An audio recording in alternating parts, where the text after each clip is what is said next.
It's that time again to clean some succulents, and this one looks like it's in desperate need of cleaning up. I have left this for far too long, and I think a couple of them maybe are far too gone. So this is Ariel crest over here, and that one is Fiona. So Fiona and Ariel, I'm sorry, but I will try my best to clean you up. We are going to continue our WALnLIZ love story. It's sort of icky saying love story in it, but that's the reality of it. Once upon a time, I was young too. I haven't always been an old hag that I am now. Once upon a time, I was young and beautiful. Anyway, beauty is in the eyes of the beholder, and my beholder is gone. Now, this is the long tweezer. Can you hear that? Oh, beautiful sound, isn't it? So first we pull, and then as I continue my story, I am just going to do a production line of one succulent cleaning after another. Let us begin. Hello there, my name is Liz, a self-confessed succulent addict. Welcome to my channel, Growing Succulents.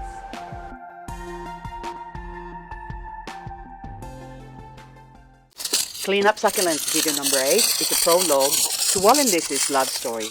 If you haven't watched it, may I suggest watching it first before watching this video to better understand this next part of my story. And for those of you who've seen video number 8, just to refresh your memory, this is the quick recap. 1986, I was 22 years old and living in the Philippines. At that time, I still haven't met my husband well. He was nothing but just a dream. But because of that dream, I had a good idea of what he looks like. Somehow, I knew it will take a while before we meet in person. For the meantime, my life went on as usual.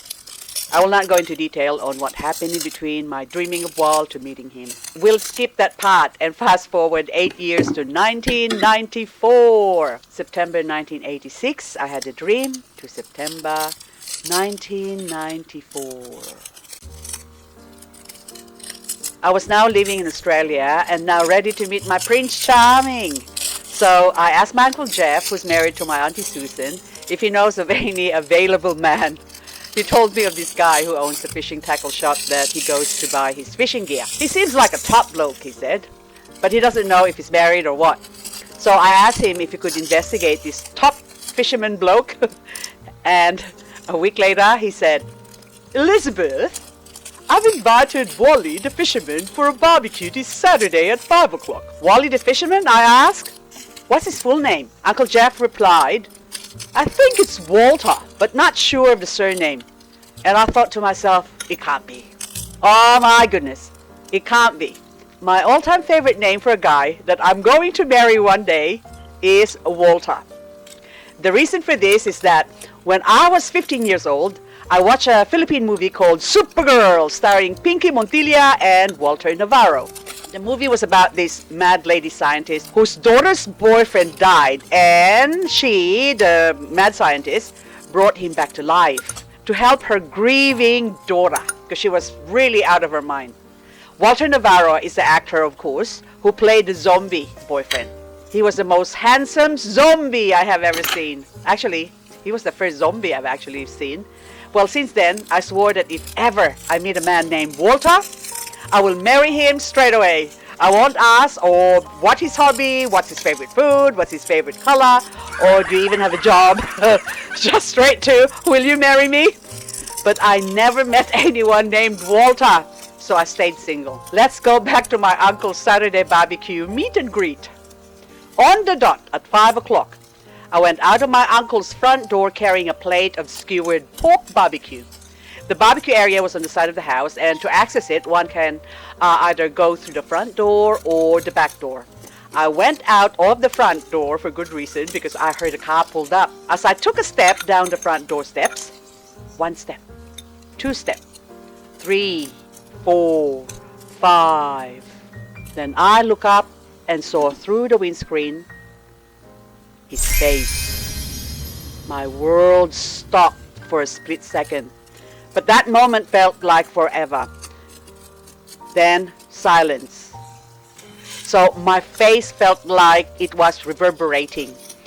And this weird noise in my head that went boing, something like that for that split second. It was such a weird feeling. So it was like a movie scene where everything stopped and that you're the only one moving in slow motion.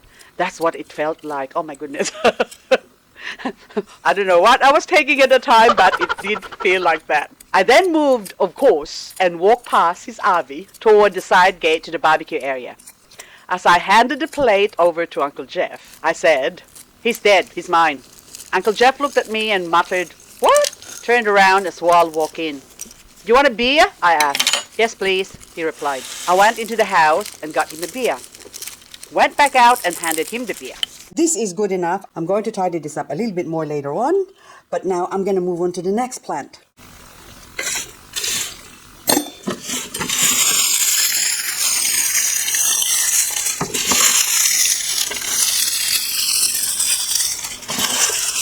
Nice.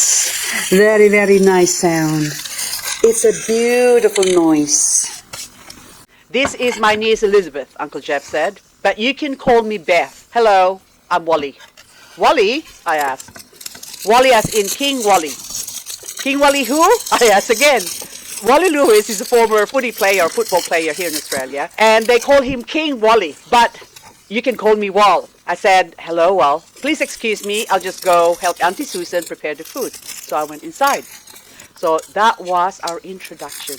Very casual. It just felt like, "Oh, hello, mate." Like, "Oh, you again." Something like that. "Oh, you're here again." So it just feels like that, like as if I've already known him. So after dinner, we sat on the dining table and chatted till 1 o'clock in the morning, covering a multitude of topics. One of them is my name change. Do you mind if I call you Liz instead of Beth? One of my mate's wife is Beth, just to avoid confusion in the future. The future? I thought, oh my goodness, he's already planning for the future. I said Liz is fine. Then I made a joke. "You can call me anything you like as long as you call me." I'm planning for the future too. By the way, Wal is divorced with 3 girls at the time when I met him. It was his weekend to have his daughters, so they were with him that afternoon, 13, 11, and 10. They played in the backyard the whole afternoon and through the night. When I say through the night, by the way, they're really good kids because they did not even complain, not once. So they entertained themselves and was fast asleep in the lounge room at 1 o'clock in the morning. "Hello, Di. Wally's daughter left her jewelry at my place. Do you want to give it to him?" "How can I? I don't have his number." "Do you want it?" "But I never rang a guy in my entire life, Auntie." "He'll be right. Just tell him Jolene left her jewelry." After talking to my aunt, I made a cuppa and sat down. "It'll be okay. You can do it. Just make it casual.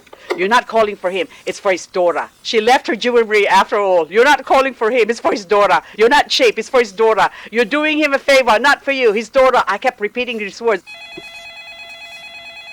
"Hello? Jolene left her jewelry." "Who's this?" "We met yesterday. It's Beth."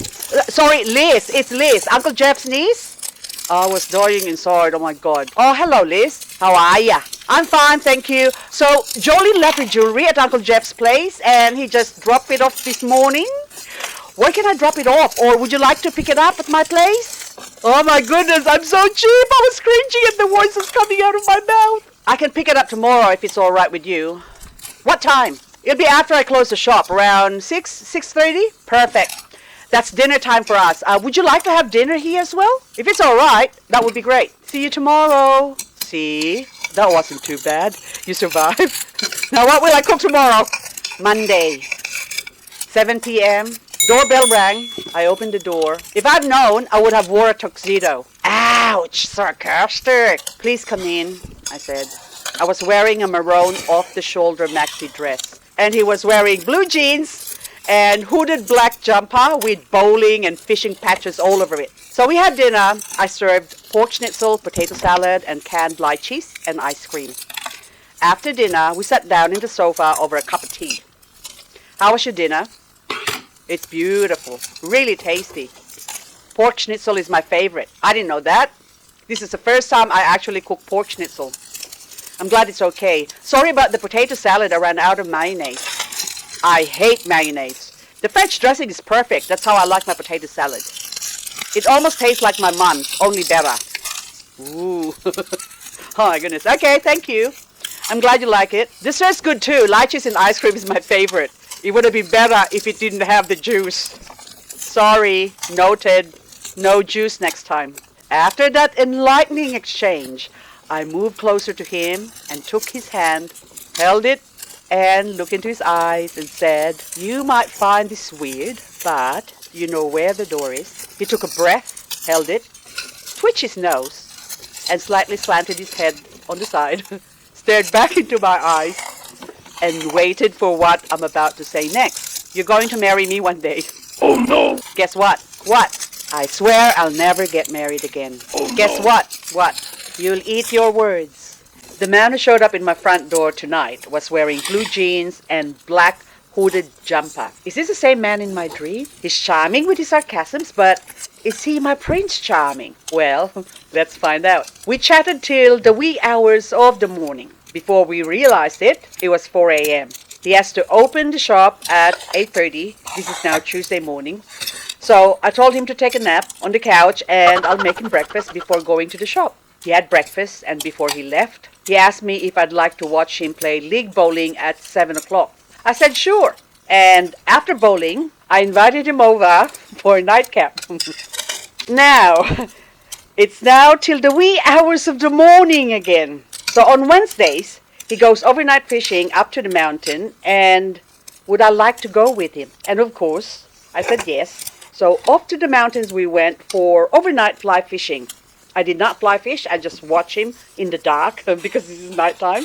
So Thursday morning, he dropped me off, but I offered him breakfast. So, of course, naturally, he decided to stay again for breakfast. Friday came, and the same story. Something happened where he has to stay with me, and weekend came, so it was the same story. So I can't remember exactly what happened on that Friday, but he stayed with me again. And of course, the weekend came. We went fishing down the coast, and by Monday night, he got ready in my house to go and play hockey. So every second Monday, he plays hockey. And every Tuesday, he plays bowling, league bowling. Wednesday, nighttime fly fishing. And Thursday, during spring and summer, fishing down the lake during the day after he closes the shop. And Friday, there's always some sort of activity, either preparing to going down the coast or prospecting or whatever. So, we're going to backtrack now. It's now been a week since I first invited him for dinner. And this guy, who I did not know 10 days ago, is in my house, coming out of my bedroom. And stop first before you start judging me. I did not sleep with that man. I'm like Bill Clinton. I repeat, I did not sleep with that man. So the entire week, we slept in the same bed. But we did not even kiss. No kissy, kissy, kissy. But we did hold hands, that's all. See, I have my standards. But this is now getting raunchy, so I have to issue a warning again. Please cover those young ears. Better yet, send them off to bed or something, or send them outside to play. But let's continue.